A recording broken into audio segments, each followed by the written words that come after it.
Hello दोस्तों। Welcome back to our YouTube channel. तो आज था 14 जुलाई और आज था टीसीएस स्मार्ट हायरिंग का एग्जाम। तो काफी सारे स्टूडेंट्स से मैंने बात किया है, काफी सारे स्टूडेंट्स का एग्जाम काफी अच्छा गया है, उन्होंने कॉग्निटिव में काफी अच्छा किया है। बहुत बहुत सारे स्टूडेंट्स से कोडिंग क्वेश्चंस बन नहीं पाया है। तो आज के इस वीडियो में हम लोग बात करेंगे कि कोडिंग क्वेश्चंस के सॉल्यूशन के ऊपर। तो मेरे दो सब्सक्राइबर ने यहाँ पे कोडिंग क्वेश्चंस को यहाँ पे शेयर किया है मेरे साथ। तो कोडिंग क्वेश्चंस देखने से पहले यहाँ पे हम लोग बात कर लेते हैं आज के एग्जाम पैटर्न के ऊपर। तो मैंने जो 2 जुलाई को वीडियो बनाया था एग्जाम पैटर्न के ऊपर, तो सेम पैटर्न यहाँ पे भी देखने के लिए मिला था। तो जो लोग अभी भी वीडियो नहीं देखे हैं वो 2 जुलाई वाला, तो जाके चैनल पे चेकआउट कर सकते हैं। तो अब बात कर लेते हैं यहाँ पे कोडिंग क्वेश्चंस के ऊपर कि कोडिंग क्वेश्चंस क्या था। सबसे पहले हम लोग यहाँ पे कोडिंग क्वेश्चंस को समझ लेते हैं। तो ये जो कोडिंग क्वेश्चंस है आज का पहला शिफ्ट का क्वेश्चंस है, जिसमें ये क्वेश्चंस आया हुआ था। तो क्वेश्चंस देख लेते हैं हम लोग सबसे पहले। तो in a retail store, you are a tasked with a generating a sales report for a specific product. The sales report should include the total sales for each day of the week. Assuming the product is sold every day, you need to create a program that calculates and present this sales report. तो यहाँ पे जो questions दिया हुआ है वो कह रहा है क्या कि आपको एक रिटेल स्टोर में एक टास्क दिया गया है, जहां पे आपको एक स्पेसिफिक प्रोडक्ट का सेल्स रिपोर्ट बनाना था। और सेल्स रिपोर्ट क्या होगा, जहां पे आपका टोटल नंबर ऑफ सेल जो होगा एक दिन का, पूरे वीक का आपको यहाँ पे सेल रिपोर्ट बनाना था। तो बेसिकली यहाँ पे हम लोग को करना क्या था, जो हर दिन का टोटल नंबर ऑफ सेल्स था उसको डेज ऑफ वीक के साथ यहाँ पे प्रिंट करवाना था। तो यहाँ वहां पे आपको ये देखने के लिए मिला होगा, जो भी एग्जाम दिए हैं वहां पे आपको यहाँ पे सैंपल आउटपुट और इनपुट देखने के लिए मिला था। तो सैंपल इनपुट में हम लोग को करना क्या था, टोटल नंबर ऑफ जो हमारा सेल्स था उसको इनपुट लेना था नंबर ऑफ डेज के साथ। उसके बाद यहाँ पे आउटपुट हम लोग देख सकते हैं। तो आउटपुट में क्या करना था, डेज ऑफ वीक के साथ हमारा टोटल नंबर ऑफ सेल्स को प्रिंट करवाना था। तो ये था हमारा आज का क्वेश्चंस। तो अब देख लेते हैं इसका सॉल्यूशन। तो इसके लिए चलते हैं हम लोग वीएस कोड पे। तो यहाँ पे मैंने सॉल्यूशन पहले से लिख रखा है। यहाँ पे मैं आपको समझाने वाला हूँ कि क्या अप्रोच होना चाहिए था और क्या अप्लाई हम लोग को यहाँ पे करना था सॉल्यूशन के लिए। तो सबसे पहले मैं यहाँ पे आपको रन करवा के दिखा देता हूँ। तो अब हम लोग को यहाँ पे इनपुट करना था total number of sales day by day. तो जो टोटल नंबर ऑफ सेल्स दिया हुआ था उसको हम लोग यहाँ पे इनपुट कर लेते हैं सबसे पहले।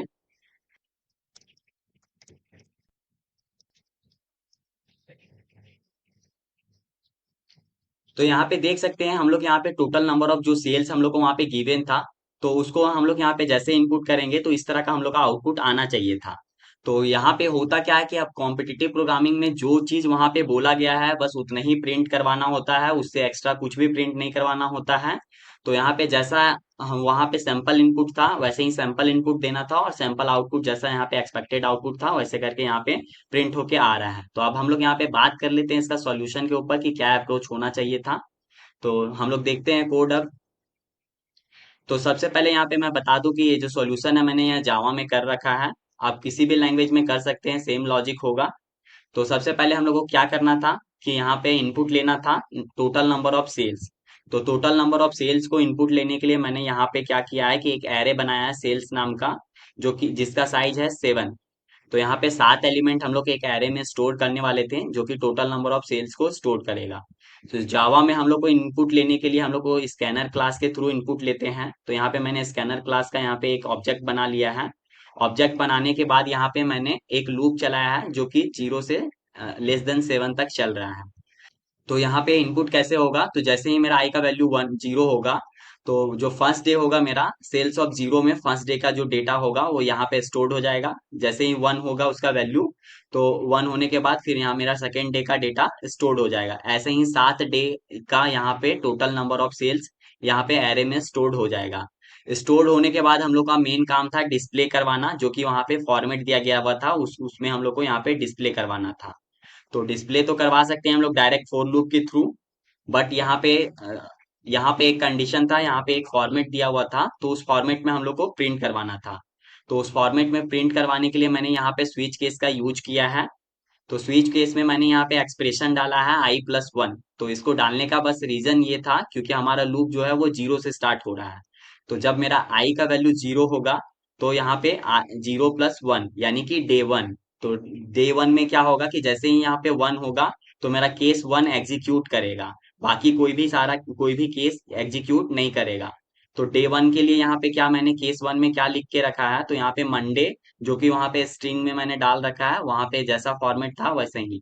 उसके बाद यहाँ पे मैंने सेल्स ऑफ आई यानी कि सेल्स ऑफ जीरो में जो स्टोर था मेरा फर्स्ट डे का डेटा, वो यहाँ पे मैंने प्रिंट करवाया है। उसके बाद जैसे ही मेरा आई का वैल्यू टू जीरो होगा, 0 से 1 होगा, यहाँ पे स्विच केस का वैल्यू क्या हो जाएगा, 1+1 यानी कि 2। तो अब मेरा केस 2 एग्जीक्यूट होगा। तो केस 2 में क्या होगा कि जैसे ही मेरा यहाँ केस 2 रन करेगा तो पहले ट्यूसडे प्रिंट करेगा, उसके बाद सेल्स ऑफ 1, क्योंकि आई का वैल्यू मेरा क्या है, 1 है।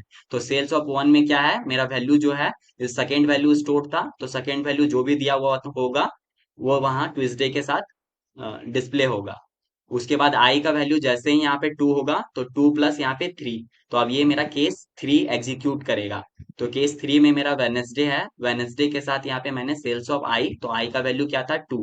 तो आई में मेरा थर्ड डेटा स्टोर्ड है जो कि वेनेसडे के साथ यहाँ पे कॉन्केटिनेट हो रहा है। तो ऐसे ही करके मैंने 7 डेज के लिए यहाँ पे प्रिंट करवाया है। इसके अलावा आपको कुछ भी नहीं करना था, इतना ही था। क्वेश्चंस में जिस तरह बोला गया था उसके हिसाब से यही सॉल्यूशन होगा। अगर क्वेश्चन में कुछ और कंडीशंस दिए हुए थे तो मेरे पास जो क्वेश्चंस था उसके हिसाब से इसका आंसर इतना ही होगा। अगर कुछ और कंडीशन था तो आप कमेंट कर सकते हैं। आई होप कि आपको ये सॉल्यूशन समझ में आया होगा और काफी लोगों का डाउट भी क्लियर हुआ होगा। अगर चैनल पे ऐसे ही कंटेंट चाहते हैं तो चैनल को सब्सक्राइब कर लें और इस वीडियो को शेयर जरूर करें। जिनसे क्वेश्चंस नहीं हो पाया था उनके पास जरूर शेयर करें। तो आज के लिए इतना ही दोस्तों, मिलते हैं फिर से एक नए वीडियो में। तब तक के लिए बाय बाय दोस्तों।